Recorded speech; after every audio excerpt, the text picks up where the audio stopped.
Would you guys mind running through a brief list of musicians you've worked with? Tyler the Creator, Just Blaze, Yasin Bey, Black Milk. I'll pass it to you while it's recording. Rake, Lil Sweatshirt, Rahman, Daniel Caesar, Wiz Khalifa, Logic, Frank Dukes, Jenkins. I forget a lot of people. I bet you there's people we're forgetting. Rihanna, Fabulous, Kali Uchis, Leeway, Frank Ocean, Ghostface, Mac Miller, Khaled Kweli, Wilson, Danny Brown twice. I was thinking about, this could be like a main part of the doc.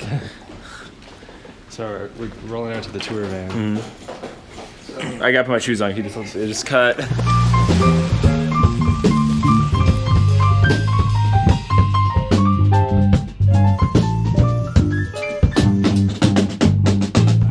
We spend more time together than like any family member. We're all like brothers basically, so. There's no really defining point of like how it happened. I think it's more, we literally have worked together on music every day for the past like 5 years.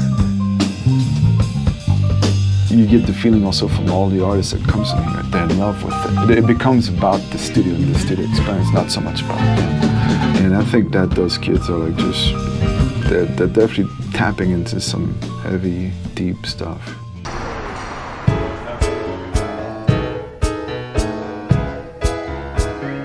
Honestly, it's not that easy to be super comfortable in different spaces. Immediately, we love old gear, we love fucking old couches. There's something so nostalgic and beautiful about the way things look from the 70s and 80s and 60s and stuff, and because this place is literally a time capsule of all those things. There is a connectivity that we strive to achieve together in that time and place. It's all about actually working together and following each other. If he's gonna take a longer solo, cool, or we should go here now, blah blah blah kind of thing. What if it went to like a Test. Alex and Matt definitely have the most like outgoing kind of musical opinions. Should we just do all the decades? Can we punch anywhere, or do you think we should just do it one more time? Some like bass chords or something. The F minor 6 to the D flat. Like a variation of it, we'll just leave it for a while. B flat dominant. Are we rolling? It probably sounded way better when you were playing, but the drum, it sounded crazy. Controller. You start it. You start the tempo. I'll join you. It'll be sick. Should I just do the basic like?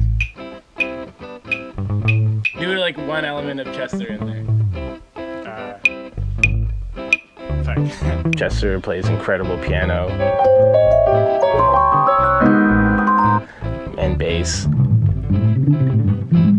Leland and Chester basically play all the things.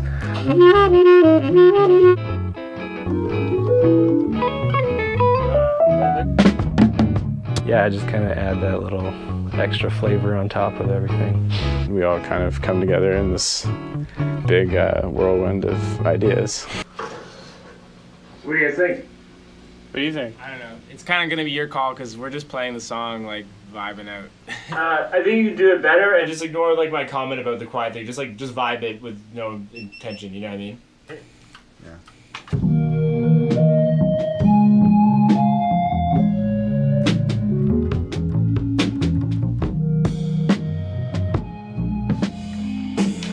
This one feels good too. Still doesn't have that magic, but I think it's.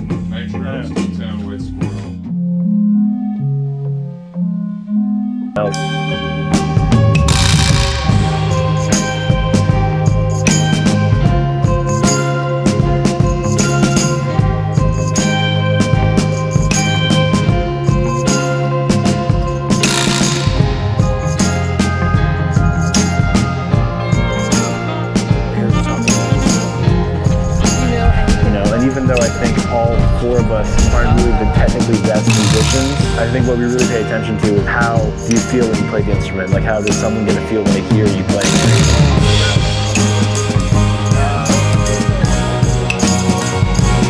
Is the groove strong enough? Is the rhythm good enough? I'm joking a bit, but it's like, that's what's more important than like, if you're never gonna make someone feel good playing music, then, essentially what's the point?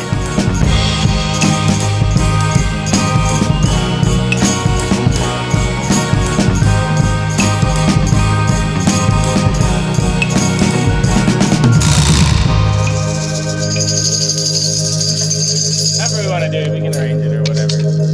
Literally, if you guys have ideas. sick. No, That's it sounds okay. great. It's really cool. That's cool.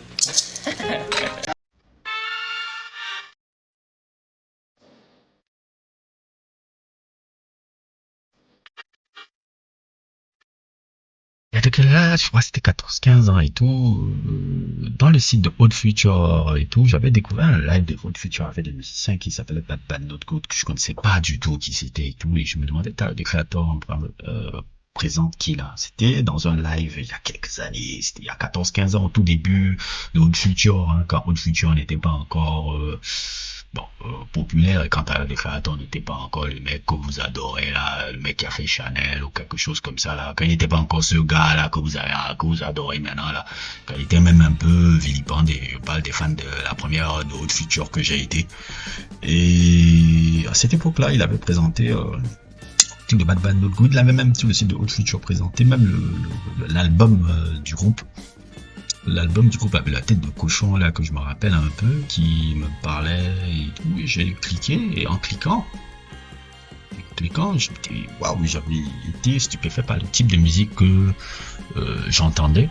Je disais waouh, c'est qui ces gars là? Et c'est là où j'ai cherché mes renseignements sur les mecs. Je me rappelle que c'était des gars qui venaient du Canada, des étudiants qui venaient du Canada et qui étaient dans l'école étudiant un peu de l'université de Humber College, un peu de Toronto.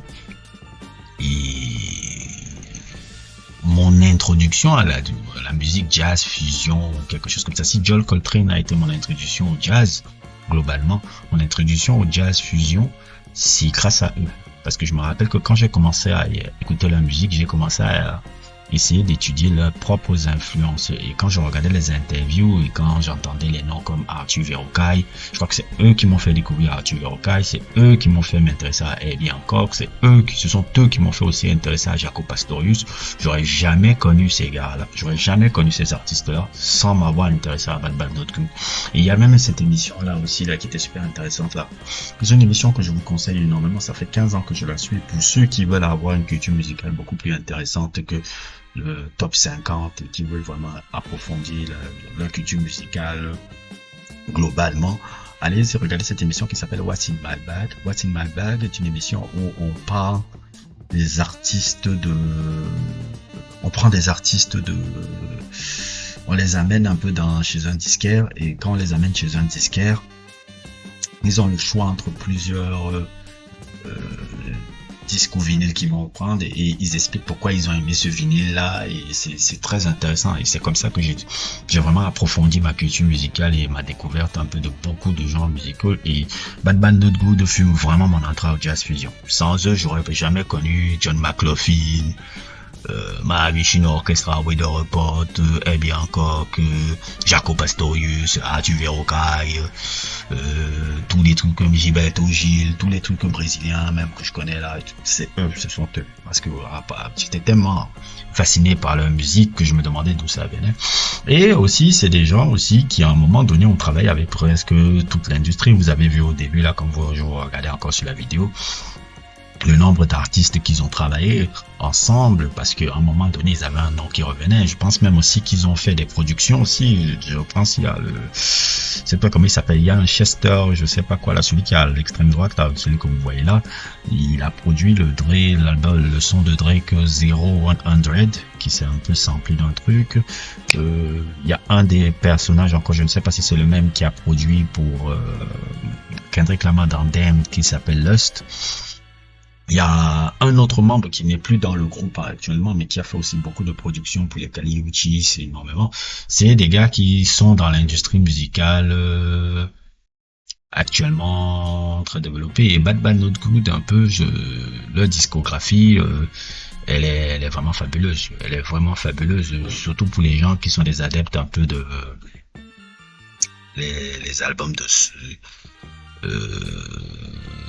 soul, pas de soul mais de jazz fusion, d'instrumental hip-hop un peu.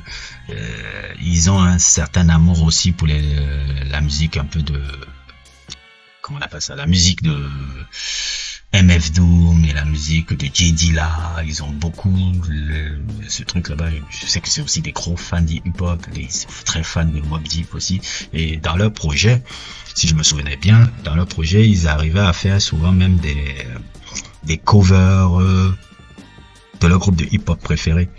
Et moi qui les ai suivis pendant de longues années, le truc qui avait un peu fait le buzz sur eux, c'est quand ils avaient repris la chanson de Gucci Mane, la Lemonade. C'est ça à l'époque le truc, quand ils avaient fait une version cover live de ça, que ça a un peu fait à l'époque leur renommée, et que l'industrie musicale américaine a commencé à checker et qui sont ces mecs là, et c'est à partir de là que ça les a ouvert vraiment les portes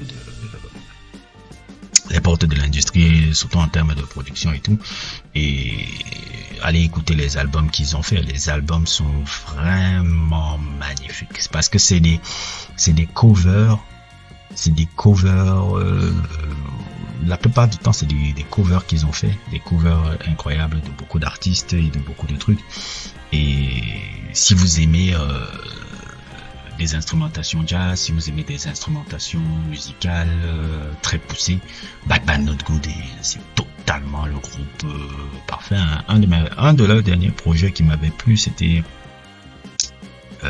l'album 3 et l'album 4, si je me souviens bien.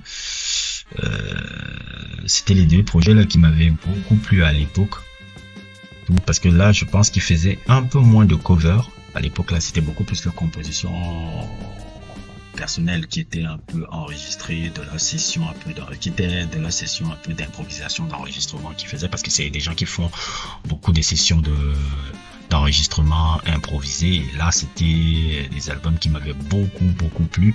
Depuis là j'ai pas suivi leur dernier projet, je dois l'avouer. J'ai vu qu'ils ont sorti un projet en 2024, je les ai pas encore suivis. Puis il y avait aussi ce projet avec Ghostface Killah que j'avais aimé à l'époque aussi, qui est pour moi l'un des derniers gros bons albums de Ghostface Killah qui m'avait beaucoup plu, qui était une sacrée belle surprise à l'époque. C'est pour moi une bonne découverte pour ceux qui ne connaissent pas encore ce groupe-là, et j'ai bien envie de vous le faire partager. Bad Bad Not Good est un super collectif qui est là depuis une quinzaine d'années déjà dans l'industrie. Je sais qu'ils ne sont pas encore connus du grand public, à part les aficionados de musique, pas poussés, mais les aficionados de musique qui ont un peu plus de culture que la moyenne connaissent ces mecs-là. Si vous n'avez pas encore écouté ces gars-là, n'hésitez pas à aller écouter leur discographie sur Spotify, qui est disponible un peu partout. Donc voilà quoi. Je crois que c'est tout pour moi. N'hésitez pas à liker, n'hésitez pas à vous abonner, et à plus pour d'autres aventures.